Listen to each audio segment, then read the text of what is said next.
Assalamualaikum warahmatullahi wabarakatuh. Saya M. Rakib Jamari dari Pekanbaru, Riau, Indonesia. Bapak, Ibu, saudara-saudara sekalian, yang ke-36 ya. Kisah lucu yang ke-36. Kisah lucu yang ke-36 ini adalah antara orang yang berbeda agama. Nah, apa katanya? Masa orang mati itu, orang Islam itu dibungkus? Memangnya mau bikin lepat katanya. Mau bikin lontong, memangnya mau direbus katanya. Datang pula orang yang satu, iya, masa pula orang mati itu dibakar? Memangnya kayak ubi mau dimakan? Kata yang satu lagi, masa ditanam ke dalam tanah? Apakah dia akan tumbuh seperti tumbuh-tumbuhan?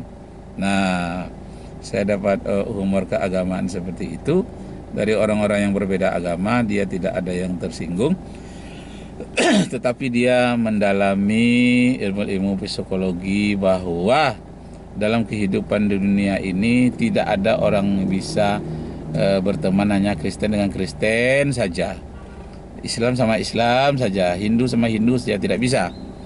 Mau tidak mau kita harus berbaur dan harus memahami perbedaan-perbedaan agama dan bertoleransi. Nah, tiba-tiba nyeletuk seorang teman, katanya, kenapa kalau di gereja itu tidak ada apa? Tidak ada kipas angin waktu itu. Sekarang kan banyak. Ini 40 tahun yang lalu.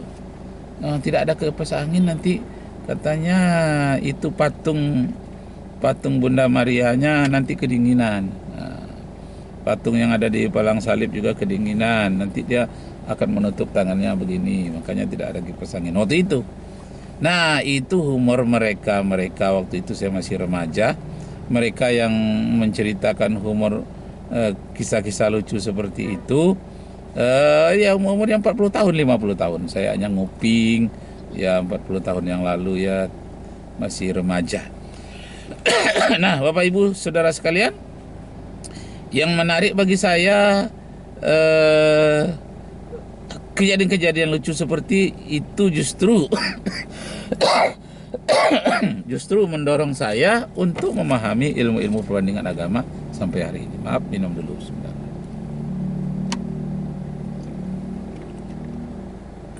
Misalnya disebutkan di dalam kitab 1 Timotius pasal 6 ayat 16.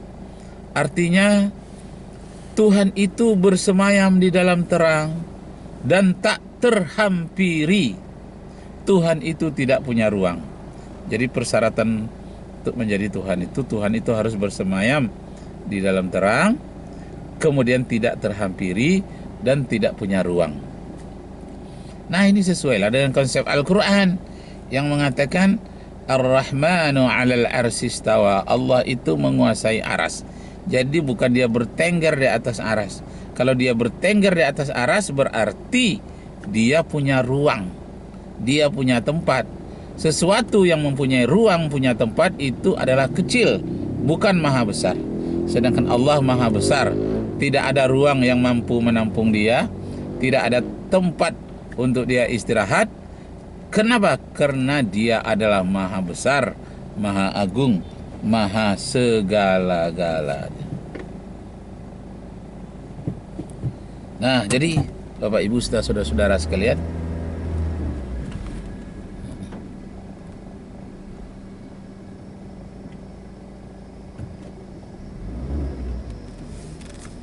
kembali kita sampaikan bahwa Allah maha segala-galanya. Nah, disebutkan lagi yang kedua, bahwa yang keempat, bahwa Tuhan itu tidak takluk kepada maut. Nah, ini disebutkan di dalam Bible ya, kitab Taurat dan Injil. Satu, bersemayam di dalam terang. Yang kedua, tidak terhampiri. Yang ketiga, tidak punya ruang atau tidak terikat kepada ruang. Yang keempat, tidak takluk kepada maut. Yang kelima, tidak bisa dilihat mata. Nah, itu dia. Jadi Tuhan itu tidak mampu dilihat dengan mata. Nah, jadi Bapak Ibu Saudara sekalian, akhir-akhir ini yang banyak adalah orang menipu daya atas nama agama. Nah, ini yang berbahaya. Menjual agama dengan harga yang murah. Tipu daya itu tidak dibolehkan. Nah, di dalam kitab Injil kita temukan, aku menjeratmu dengan tipu daya. Kitab Korintus, 2 Korintus pasal 12 ayat 16. Nah, engkau akan melihat kelicikanku. Jadi kalau ada manusia bersifat licik, Allah tahu dengan kelicikan itu dan Allah lebih licik daripada orang yang paling licik. Maksudnya lebih tahu tentang kelicikan-kelicikan orang itu. Karena itu janganlah menipu Tuhan. Kalau dalam bahasa Arabnya, Allah yukhadi'uhum, Allah menipu mereka, mereka menipu Allah, Allah lebih hebat lagi dalam menipu mereka. Ini maksudnya apa? Ini ayat sindiran nih, isti'arah. Artinya Allah itu mengetahui rahasia tipu daya siapapun. Dan kemudian tentang surga dijanjikan oleh Allah, itu ada bidadari sampai 72 orang. Kalau di dalam Injil malah 100 orang istri dijanjikan di dalam surga. Orang yang berjuang bersamaku, kata Nabi Isa, meninggalkan hartanya, ayahnya, istrinya, Allah akan ganti 100 kali. Jadi istri diganti dengan 100 orang. Kalau ayah, perlindungannya 100 kali lebih hebat dari perlindungan seorang ayah. Kalau harta, lebih banyak nilainya dibandingkan, lebih banyak nilainya dibandingkan dengan 100 kali, seperti itu. Nah, kemudian di dalam kitab Wahyu pasal 12 ayat 7 ada perang naga di surga. Nah, ini suatu hal yang sangat mencengangkan.